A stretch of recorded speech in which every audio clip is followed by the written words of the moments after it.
All right. And in the meantime, I will introduce our speaker and a little bit about the speaker series. So, hi everyone, and thank you so much for joining the TRANSECTS Student Advisory Roundtable Speaker Series presentation for this month. My name is Chloe Canning, and I am a PhD candidate at the University of Saskatchewan, and I'm also a TRANSECTS research assistant. And today I'm joining the Zoom call from Treaty 6 territory in Saskatoon, Canada. And then, yes, like I said, please introduce yourselves in the chat and let us know where you're joining from.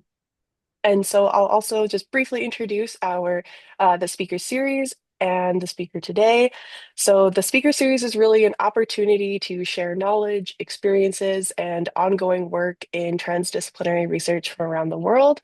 Our goal for this series is to connect those of us working in a TD space to each other so that we can learn from one another. And speakers can be and have been, for example, professors, practitioners, and early career researchers.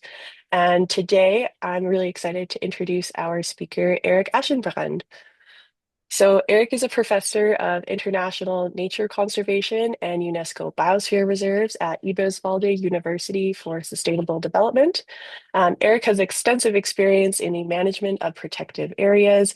He has led a department of the Middle Elbe Biosphere Reserve, served as executive director of the Reinhardswald Nature Park, and worked as a tourism and regional development staff member at the Bavarian Forest National Park. And in TRANSECTS, Erik is a co-applicant and enthusiastic promoter of the project, and he is also the new country co-director for Germany. So Erik will give his presentation, and then we will have some time for discussion and questions at the end. We have enabled the Q&A feature in Zoom, so please feel free to leave your questions there or to raise your hand, and I'll help to moderate our discussion. And with that, I will turn it over to Erik. Thank you very much, Chloe, for this very, very nice introduction. And it's great to be here. And well, thanks to all of you. I want to say first to this TRANSECTS community, especially to you, Maureen, because TRANSECTS has brought such a nice impact to our university. It has created so many opportunities for students to go abroad and to have very, very meaningful intercultural experiences and learning. And I have to say, I'm very, very thankful for that, and very thankful to be part of this project. And also, thank you, Chloe, for the invitation to speak here today. So I've titled my talk Narrating Human Nature Relations with UNESCO Biosphere Reserves. Let's say where that leads us. In the end, I have a question for you, and I would like to discuss a little bit with you, dear colleagues. So a little bit about my background, and Chloe said it already, like this is what I call my background when it comes to work.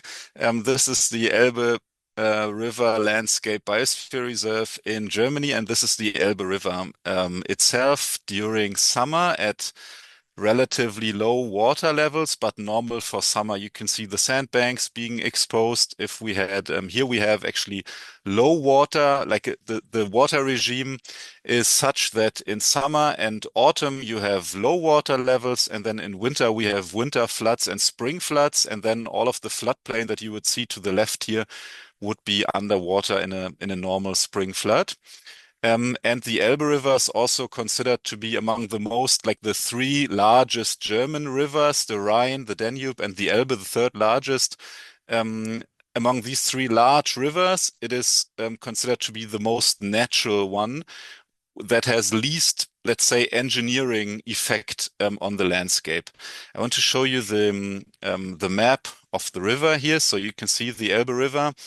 You cannot see my cursor, right? Or can you see my cursor? No, you can't probably. But we can. Okay, we can. So here it is moving. So we are in Czech Republic here at the spring of the Elbe River, and the Elbe River is a bit more than 1,000 kilometers long from spring to the sea here to the North Sea. And the first, let's say, around 400 kilometers are in Czech Republic, and then another 600 in Germany, or almost 700 And from those 600, from the distance that Elbe travels through Germany, 600 kilometers from the border here to more or less this area, shortly before Hamburg, there is no dam. So we call it free flowing. It's a free flowing river.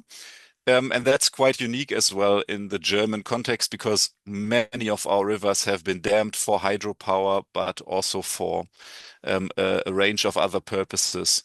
So this is the Elbe River, and I have put some words to the side here. The river has been framed and narrated in the past very often as a border and as a waterway. So the border aspect of the river dates even further back than the waterway. Because even in medieval times, the Elbe River was kind of the border between the Franconian Empire, Charlemagne in 800 being on the left side of the river, on the western side of the river, and Slavic population on the right side of the river. And what we call Germanization, basically the colonization of the Slavic tribes and bringing Christianity here and so on. The Elbe played a major role, and we can see many large old churches along the river that really look like fortresses more than churches. They are heavily built, and they have very tiny windows, and they have been built around 1000s, around the year 1000, some of them. And they were really like put there as a symbol of power of Christianity to basically, well, subdue the Slavic tribes that have been living in that area. So all this fight has unplayed here, and the Elbe River was marked as the great border in a similar way that even 1,000 years earlier, the Danube River was the border between the Roman Empire to the south and the Slavic, not the Slavic in this case, the all of the like Germanic tribes to the north. The Danube was the limes, so the border of the Roman Empire, and the Elbe was the had that border function. And it's interesting that this narrative of the Elbe being a border came up again by the first chancellor of the after-war period, Konrad Adenauer, um, uh, in order basically to argue for Western Germany to be bound very, very strongly to the Western world. So the concept of the West was important. And here he said, and that saying became quite famous. He said, east of the Elbe, the Asian steppe begins. That was his saying, and basically people from Western Germany had kind of used that stereotype even later to kind of um, let's say devalue people living on the eastern part of Germany, east of the river. So it was really framed as a border throughout history very often. And then in the 19th century, after Napoleon has reshaped the political map of Europe, and then he was defeated and withdrew. But then there was a Congress of Vienna, where Europe was kind of reorganized politically. And one of the outcomes that was important for the Elbe is that rivers from then on should have been free for trade, so that you could navigate with your boat along the river freely without paying taxes, because before you couldn't travel along the rivers. You had to pay taxes every now and then. All of the major cities, they would collect taxes, and in 1815 in the Congress of Vienna, this was kind of abolished, and the Elbe was acknowledged as the major waterway connecting all of these cities that you can see here, all the way onto Prague, to the sea. So it was kind of the Elbe connecting Prague to the major port. Still in Germany, our major port today is Hamburg, and the Elbe is the direct connection. So the kind of the function changed to the Elbe being a waterway. And so that means a lot of money was invested in navigability of the river. Um, Nevertheless, the border thing also came back, because during East and West times, almost 100 kilometers along the Elbe were the border, were the Iron Curtain actually between East here and West here. So here this was the blue Iron Curtain in this area. The Elbe was the was dividing east and west. But still, it was at that time important as a waterway as well. And then one more thing, maybe here in Czech Republic, the Elbe is like flowing relatively fast. Now in Czech Republic, we have many dams, making it not flow so fast anymore. And then here it is breaking at the border. When it enters Germany, it is breaking through a very interesting rock formation, sandstone rocks, very spectacular landscape. And then all the way down here, it is like a lowland river, let's say, still with considerable flow, but a lowland river. And all of this landscape here to the east of the river was shaped by the Ice Age. When the Ice Age came here, the glaciers, they came more or less here until this line, let's say. And the Elbe was the discharge where all the meltwater from the glaciers discharged into the sea. This is why on this side of the river, you have many lakes. You can only see them very little in this map, but you can see there are many lakes here, actually thousands of lakes around Berlin. And here it's quite boring because there are no lakes anymore, because no glacier shaped this landscape here. All right, so that's the context, the geographical context, let's say some of the geographical context. And then I want to show you this historic map. I like this map a lot because it shows us the river where it is currently flowing in black. And it also shows us in light blue the former courses that the river took. So what we can take away from that map is that in former times, before it was kind of channelized for navigation, the river shaped a huge floodplain. It shaped all of this floodplain, and it was a very dynamic landscape where with one larger flood, a whole part of the landscape would have been reshaped. And then looking completely different, and the river also flowing somewhere completely different. And then we can see like this century-old paradigm that during the industrialization really became enforced, controlling the river. So making it navigable, but also restricting floods. So dikes were built, flood protection dikes, so dams were built parallel to the river in order to restrict floods to a very narrow area. And that means, of course, huge changes to this large floodplain. And we can see that here. So this is a map of our German national floodplain assessment. And we can see the red color indicates that 90%, more than 90% of the former active floodplain have been lost. And they have been lost exactly in that way, that dams have been built parallel to the river, just cutting it off, cutting the water off, so the water cannot enter these areas anymore. So the map doesn't tell us about like the habitat characteristics and so on. It's just telling us active floodplain has been lost, has been turned into inactive floodplain. And well, after the reunification of Germany, really the idea, one of the things that people could realize more or less from one day to the other along the Elbe River is that water quality improved, because many of the chemical companies that would discharge their wastewater into the Elbe, they shut down, and that was a drama for the population, and it still has implications for policy today, because it was such a cut in like so on the social and economical side of life. But for the river, it was very beneficial because all of this discharge of chemicals stopped from one day to the next, and water quality improved. And a biosphere reserve has existed here. It's actually the oldest one, but it was very small, the oldest one in Germany. But then it has been enlarged, and now it covers 400 kilometers of the river. So it's not covering the whole river, but it's covering 400 kilometers. And we have different terms and different narratives in use in the biosphere reserve. So it is about water quality. It is about realizing that having a free-flowing river is a value in itself, because we actually have a river. In parts of the Danube, which was a very powerful river, it's actually now a chain of lakes. So we have one dam, one hydropower dam, the next hydropower dam, and so on. So we have a chain of lakes. It's not a river anymore. But here we have a river.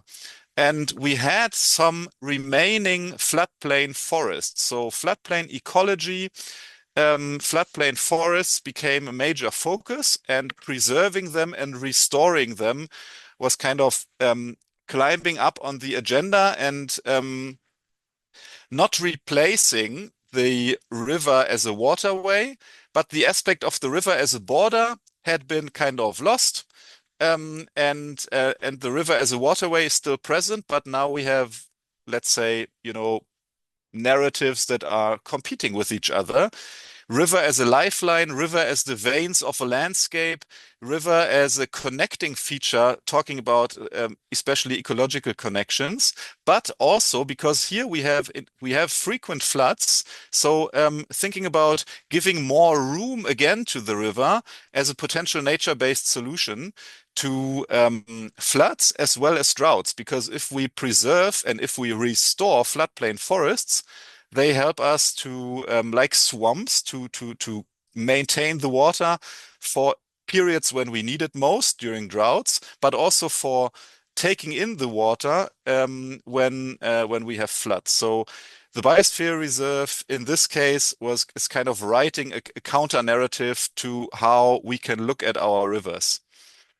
And here you can see one of the very positive results. So this is a dike relocation. You can see this old dike here going like in parts directly at the river shore, right? So there's actually no room for the river at all. And now these are 420 hectares that have been restored. So a new dike, a higher dike has been built here to maintain and to even improve flood protection. And at the same time, so we have a nature-based solution for flood protection and a very nice, let's say, synergy between nature conservation and flood protection, because we increase flood protection because the water just has more room to go. And obviously, we allow the river, at least partly, to shape the landscape again as it did in the past. Obviously, this is very important, very, very expensive. So not having to do this would be the better option. But as the landscape was so intensively shaped and the dike so close to the river, it had been done, and this money had to be spent here. Okay, and this is just a list of river, but that tells us something about the scope that we are talking about. So around close to 200 million euros have been spent over the last years, actually over the last 20 years, for river restoration projects in this biosphere reserve. Only at this river. There are other tributary rivers where restoration also takes place, but that's one of the major, let's say the Biosphere Reserve provides the frame for these projects. Okay, now I want to move. It was a bit of an extensive background, but it's closely related to my research because most of it is somehow inspired by the Biosphere Reserve or by the connections that I and the collaborations that I have with the colleagues that are working there and with the people that are living there. So as Chloe has said in the beginning, I have worked in a national park as well as in a biosphere reserve. And one of the things that I was quite curious about is that I realized the biosphere reserve is almost not known to the general public, even though they have lots of activities ongoing that concern the general public. But all of our national parks, they are very well known. They are also sometimes controversial. And well, we wondered what that is about. And with many like consultations with colleagues and so on, we talked about the issue, and it became quite apparent that this is, from our perspective, it has something to do with how we narrate these landscapes. And for national parks, it is so easy. The narrative is so simple, and I would have to say simplified. So in Germany and in many other countries, we narrate national parks like these are the areas set aside where society cannot have its like destructive effect on nature. We set aside a tract of land, and this is where nature can heal, and this is where nature can develop without humans interfering. And this is very simple and very understandable to a large audience and also to a increasingly urban audience, I would say, of visitors that come to visit the national parks. And in biosphere reserves, the narrative is much more complex. So we have this multifunctionality of conservation, of development, of learning spaces, And we have people in the landscape, and we cannot have this simple narrative of here are people and here are nature, here's nature, and this very nice opposition, narrating this opposition doesn't work, and that's also not where we want to go with biosphere reserves.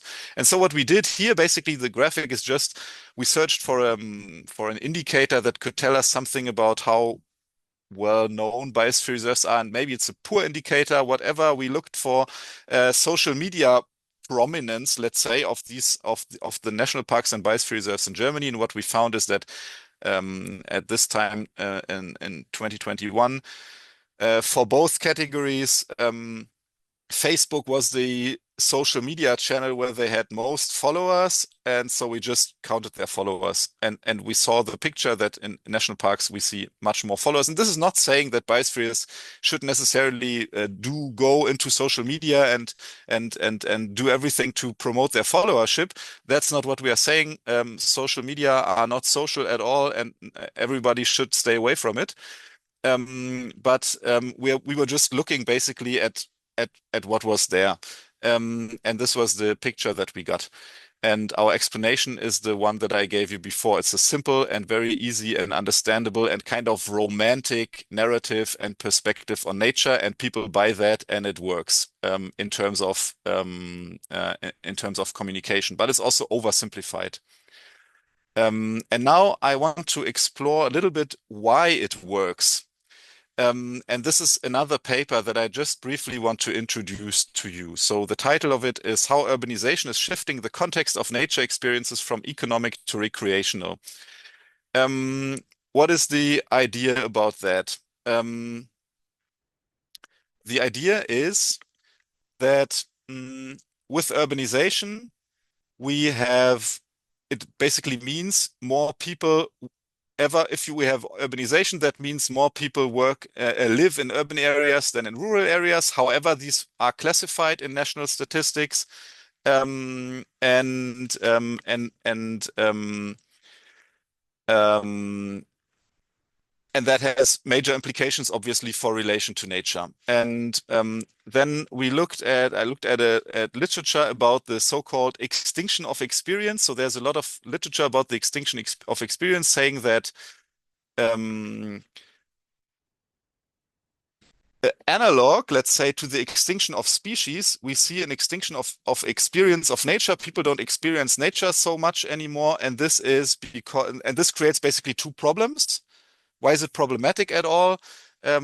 Problem number one is that if you don't experience it, then you don't know it, then you don't value it, then you don't want to conserve it, and you will not vote for parties that promote basically nature conservation policies. That's problem number one. And problem number two is if you don't experience nature, there's a lot of psychological research telling us that it's just beneficial for mental health, but for health overall. And this field is maturing as well, I guess. So that's the extinction of experience idea.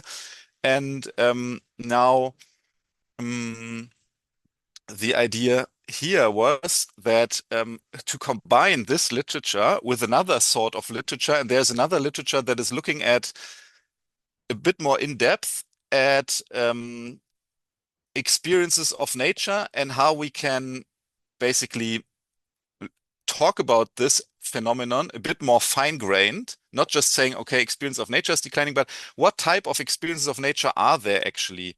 And this is just to show two approaches that I found interesting. These authors here, they are saying there are appreciative experiences of nature and consumptive experiences of nature. Appreciative means you go bird watching. Consumptive means you are going to shoot an animal and take it home. And then there's another author that is saying, or consumptive can also mean like you work as a farmer, right? And then there's this author that is saying there are different societal relations to nature, and he's saying there is the active productivist, he calls it, This means you are a farmer, so you work the land, you go out to that place every day, you know it very well, you have specific skills and so on. And then there's the aesthetic contemplative, and that he's saying you experience in leisure, you go to the national park for bird watching and so on. So and that resonated very well with me. And I thought it's interesting combining this with the experience of nature or extinction of experience literature. And then in this paper here, I came up with these two different concepts, recreational experience of nature and economic, because what I think is happening, I show you on the next, no, I will just jump this one.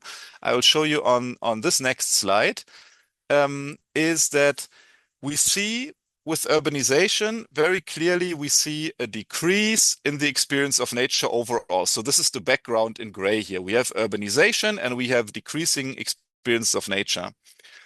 Okay, that's one point. But what we also have is with urbanization, people change their jobs. If you move to the cities, and that's well documented the world over, urbanization increases and labor force in the primary sector of our economy decreases.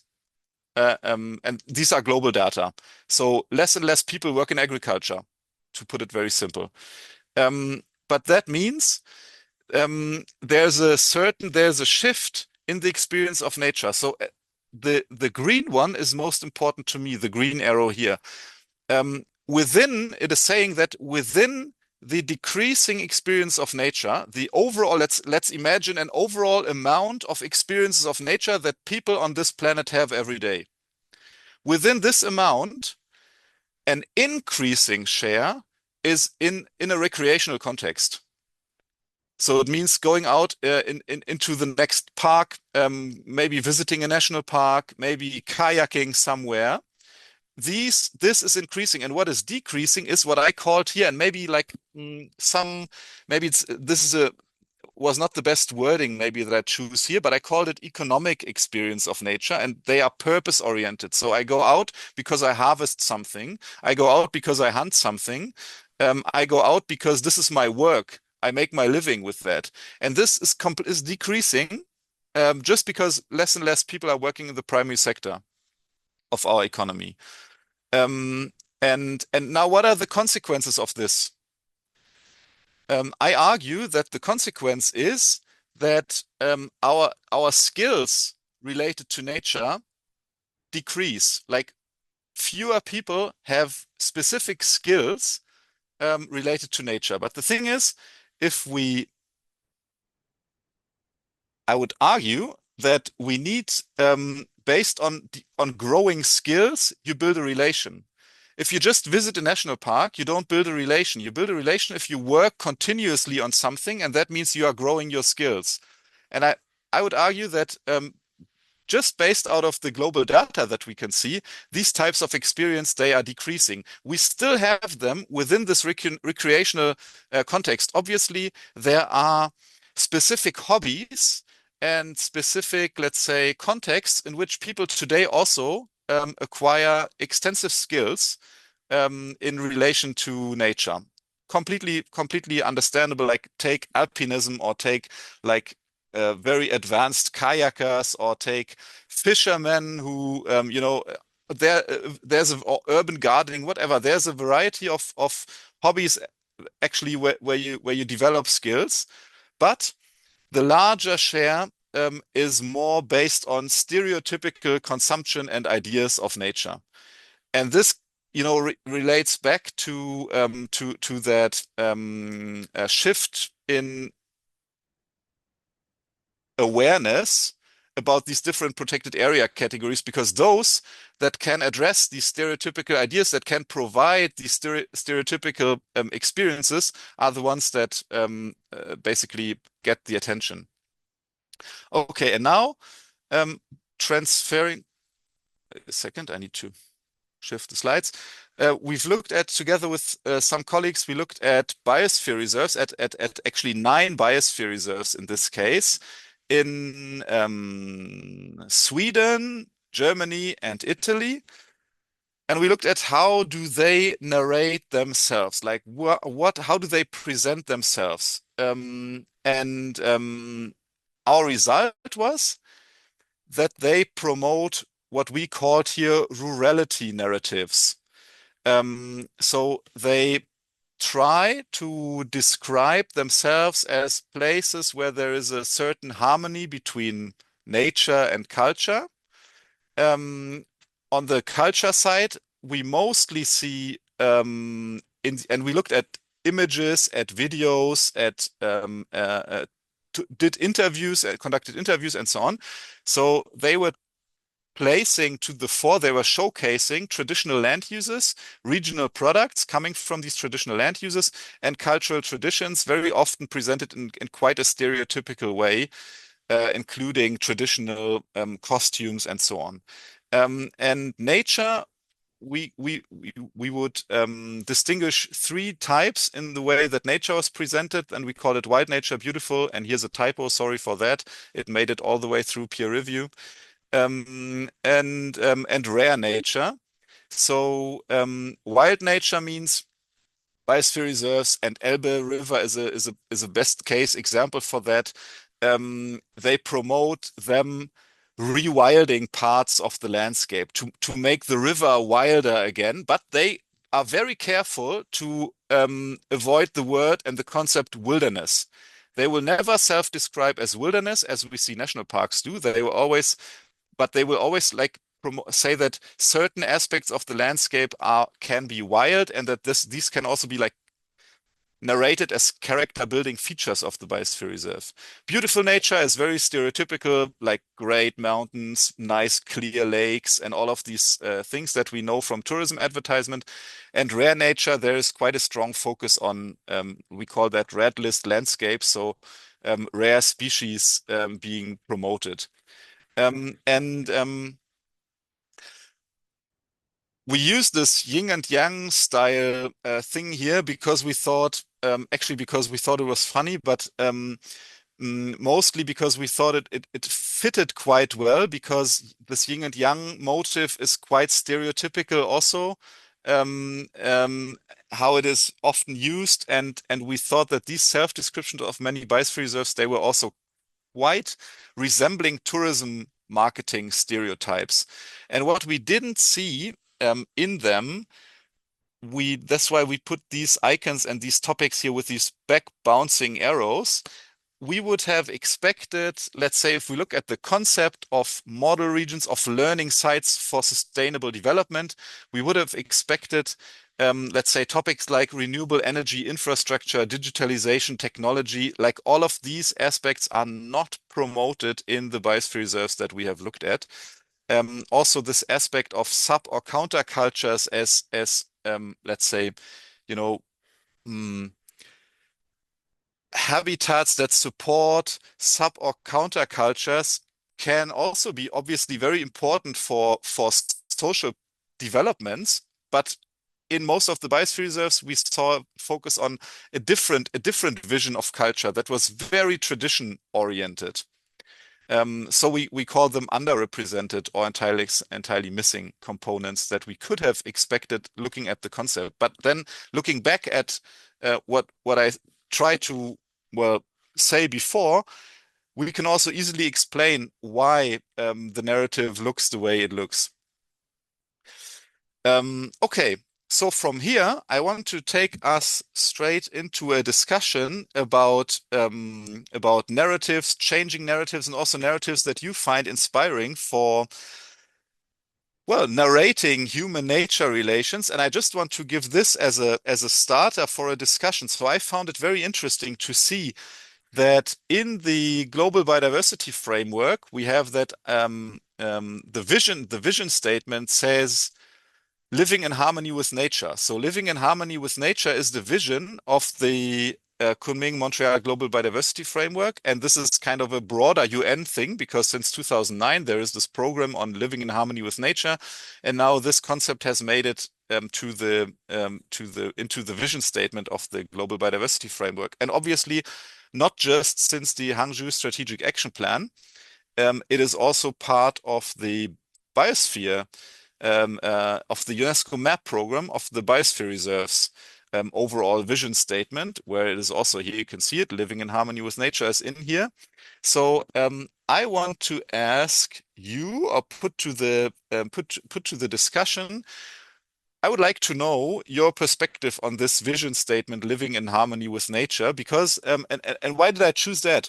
It's because actually I have to admit, in the beginning, in the last, I don't know, maybe 2 years ago, I was mostly just reading over that and didn't was not thinking about it at all. But then I was reading it as I got engaged more and more with UNESCO. I was reading it more and more often. And then I thought, like, reading over it every time cannot be the solution. I need to engage with it. So I started asking colleagues what they think of it. And many told me that I'm reading over it. And others told me it's very inspiring. I find it inspiring. But then I asked them, what does it mean to you? And then I get a very, very, very like broad range of different answers that are sometimes incompatible. And I wondered, I mean, vision statements need to be broad and appealing. And I can also see the point here, living harmony with nature. Most of our cultures around the world have some myth that talks about some form of harmony between human and non-human life. And that's why I guess around the globe people can relate to it, and that's very interesting. But I really would like to know more about, get more different perspectives on it, and understand, build an opinion that I don't yet have. Is it a good motto for the United Nations, and for these key conventions that we have, including the UNESCO map program that all of us are concerned with? If you have contributions to that discussion or any other questions, I would be very happy to discuss with you, and thank you very much for your attention.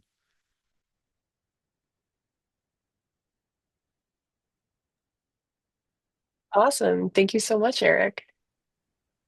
All right. Does anyone want to get I the cannot hear discussion? Chloe. Maybe Oh, I have to, but you can hear, I guess. Maybe I have to, sorry. Can everyone hear me? Seeing probably it's yes. also my end. All right. I'll just give you a second there, Erik. Let me know when you can hear me. Yes, I can hear you. I can hear you. It's all good. Perfect, because that means you can likely hear everyone else as well. So, yes, like I was saying, if there's anyone who wants to get the discussion started, yeah, I'm moderating the or watching the Q&A in the chat, and or just feel free to pop up a hand.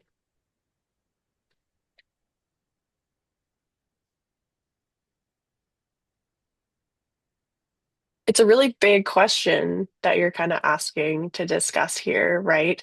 Is this kind of slogan or branding of harmony with nature beneficial, right? Bam, I see you've unmuted. Yeah, I was just thinking to put my little hand up too. And Erik, I agree. Well, I think I agree with what you're saying. I'm interested in your comments as well. But this, reading through this and a number of times and being part of some discussions on it, living in harmony with nature. And for me, it got back to the original roots of what biosphere reserves were supposed to be. If you go back to the original like late 1960s, early 70s, and the discussions at that time, and I think that's how I'm reading it. Maybe I'm reading too much into it, but just that harmony with nature, that's back to the original assignment, which I think is kind of nice. I like that. What does it mean in a practical sense? That's good. A good question. I think in Canada, it means getting as much land as possible into some kind of protected or conserved area status before 2030. I think that's an important priority here. That's the harmony with nature. And then I guess just, so many issues of contaminated sites and places where we've done very poor work, from a development perspective, that this needs to be the foundation of how we move forward. So yeah, I guess that's how I read it, and maybe I'm reading too much into it, but I like it. Awesome. Thanks, Pan. John, I saw your hand up.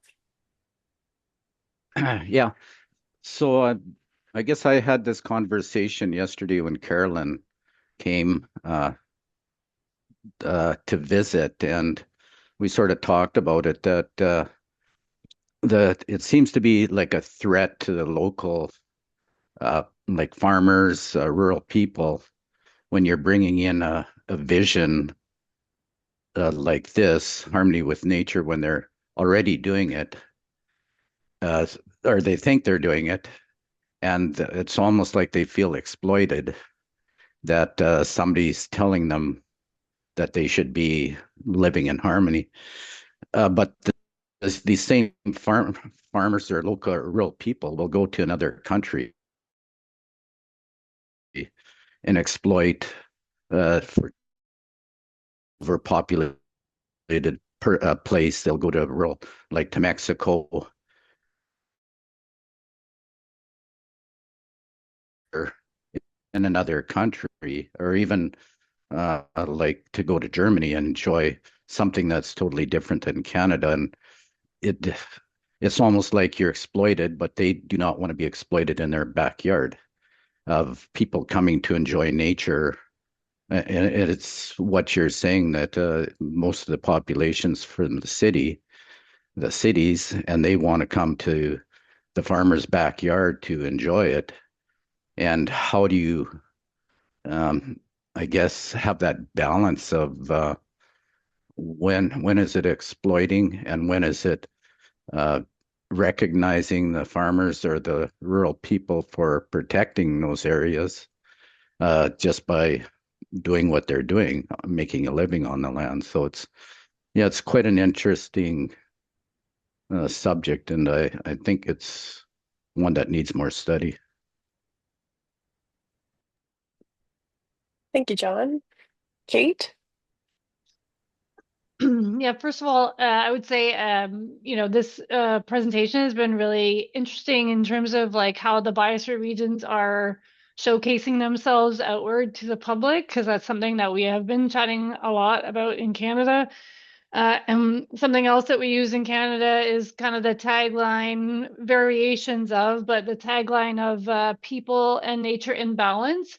And I hadn't really given it much kind of detailed thought, because that balance is, like both sides are equal or have equal weight. But this wording of like in harmony with, to me, is more of a kind of integration, which I think is likely where we want to be. So that, I didn't think of the nuance between the balance and harmony, but they do have kind of subtle differences. So it's something that will be on my mind as we move forward if we're looking at kind of branding exercises, because I work at the national level, so trying to promote what biosphere regions are doing in Canada, and it's subtle, but they're different. Thanks, Kate. Maureen? Yeah, interesting comments and questions that your presentation has raised, Erik. When you were presenting a little bit about the people who work with nature and gain skills through that work versus people who, in a sense, recreate in nature and not gaining skills, I was thinking about whether it needs to be a dichotomy, whether there's a continuum or something, because I was thinking about people like you and me who, in a sense, we're not laboring in nature in the same way, but we are part of an economy, of a knowledge economy, or, that we are gaining certain other kinds of skills, or was trying to think of those who gain certain spiritual skills, perhaps, if you want to call it that. I'm not sure if that's the right word, but might gain something from being in nature that isn't the physical kinds of skills. Which made me, when you talk about these nuances between people and nature, it would, if UNESCO were really to adopt that vision in the Hangzhou Strategic Action Plan, I wonder if they'd really revisit the name of the program, because not just, there's been a lot of controversy around the man, but there's also controversy around the and. It doesn't talk about people in nature, and it doesn't talk about people as a part of nature. It still has them as these two separate entities that they just join with an and. Anyway, those are just some thoughts that your presentation sparked. So thank you. Great. Thank you, Maureen, and thanks to all of you for your comments. That's very nice to hear. I'm very happy to hear. I was actually very happy to hear each of the comments. It was very nice. I want to share one more thought, and this is there is like a strand of philosophical research on nature, and there was a recent interesting paper, a linguistic paper, looking at where the word root of the word nature actually comes from, and they concluded that most likely the concept of nature is an urban invention. So it is relatively late compared to words like fire or bread or milk, or all sorts of words that have other longer history apparently.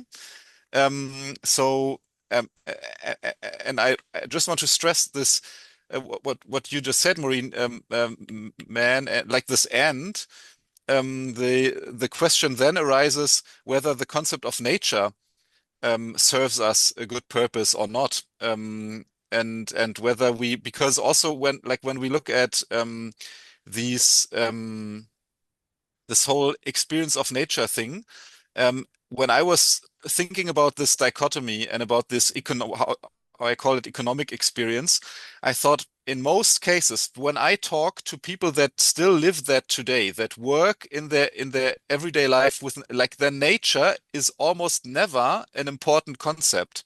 So it is usually about the field lot, about the river, about very specific, like more specific characteristics of a place that they define, but they don't use the word nature. They don't use the concept nature because it's an abstraction, and it may be more useful for urban from that urban perspective where you look out and go out and leave the city to experience something different.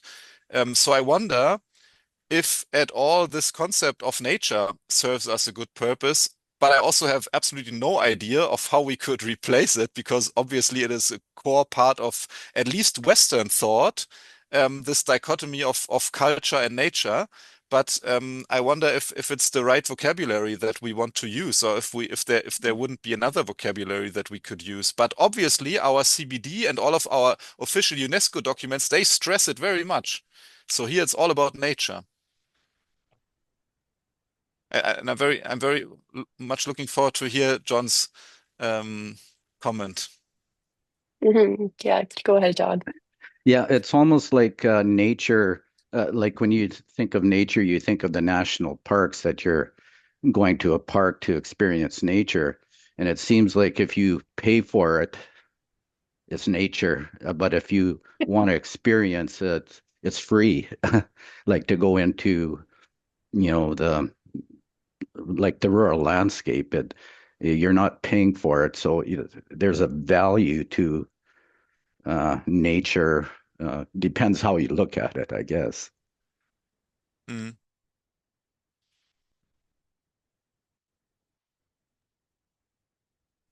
Maureen?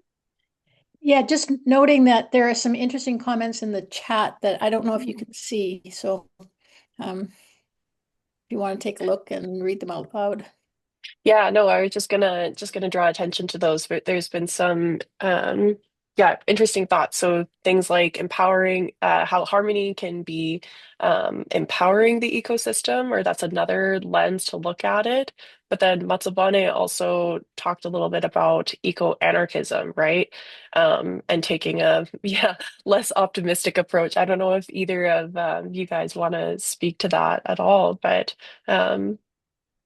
yeah, taking some interesting That's approaches. And nice. then Kate, Oh, sorry, go so, ahead, Eric.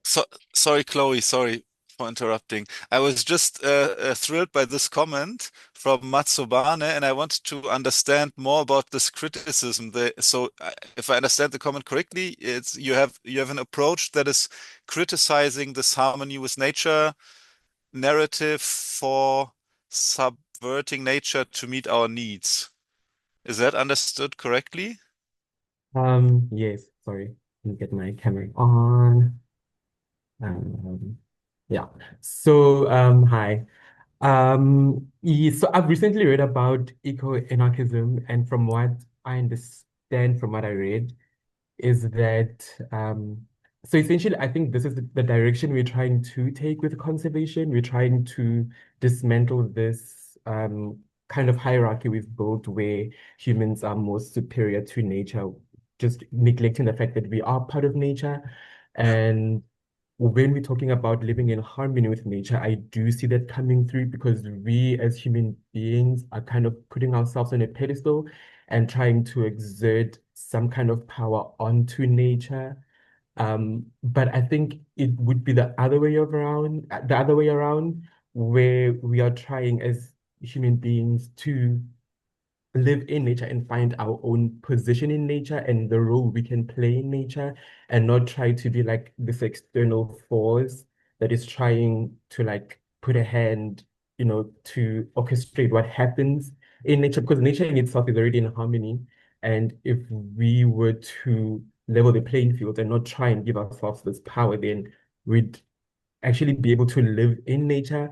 Because when you think of anarchy, you think of like how there is order, and this order gives someone authority, and this authority gives someone the power to command, and for this command, like the right for this command to be followed. And I think that's how we would be positioning ourselves as human beings when you're thinking of living in harmony with nature, because of the way we're trying to go about it with like this capitalistic approach of biodiversity credits and green credits and all of these other things that are confusing. And we're just trying to make sense of nature through our own capitalistic ways instead of trying to change the way we interact with nature.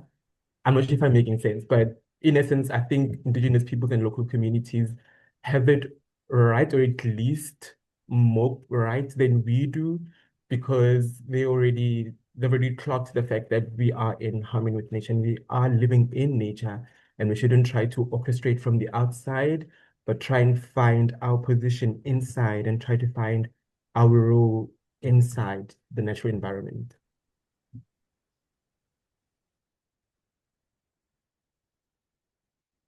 Nice, thank you. Yeah, thanks, Matsubane. I was gonna say that what Matsubane was speaking to reminded me too of the figure you showed, Eric, where, there are kind of those two paths. You can either be consumptive or appreciative, right? But there are, like, would you say that there are ways that you can be both consumptive, right? You're using the land. And John, I think you were also alluding to this a little bit as well, right? You're using the land, but you are still being very appreciative and you are still getting those aesthetic and values and whatnot as well, right? Does it have to be kind of those two opposing perspectives, right? And Maureen, you also kind of spoke to that a bit too, I believe.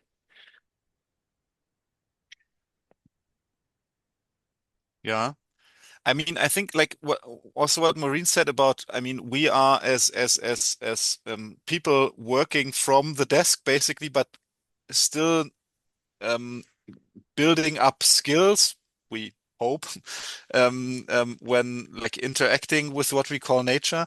I think that's true, but I think it's only a very marginal in our common like current societies. It's only a marginal group of people that this concerns, and I think that the general picture would still be fairly well described with that this is actually that these skills are decreasing. I mean, maybe there are ways to increase it, but I think the well, yeah, right. And just one reaction I would like to give, if there is the possibility to what Matsubane has just said. One of the skeptic like comments that I got when I talked to people about that was also from those that said I just read over it, was just that there is no harmony in nature. There is struggle for existence and so on.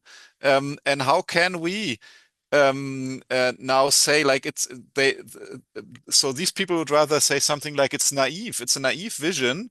There will never be harmony we can strive to achieve, to be less destructive, maybe, let's say, or to build more relations, but harmony is maybe not the right goal. And then there is this other, but no, I leave it with that. I think that's I give the control to you, Chloe, because you need to keep track of time also. Yeah, we have about 3 minutes left, just knowing that people probably have to run to other commitments and whatnot. But if there's any final thoughts or anything like that, either from those present or Erik yourself, just concluding remarks. No, I just want to thank you for all of your comments and for like engaging with the topic. I found it very nice and inspiring. Thank you very much.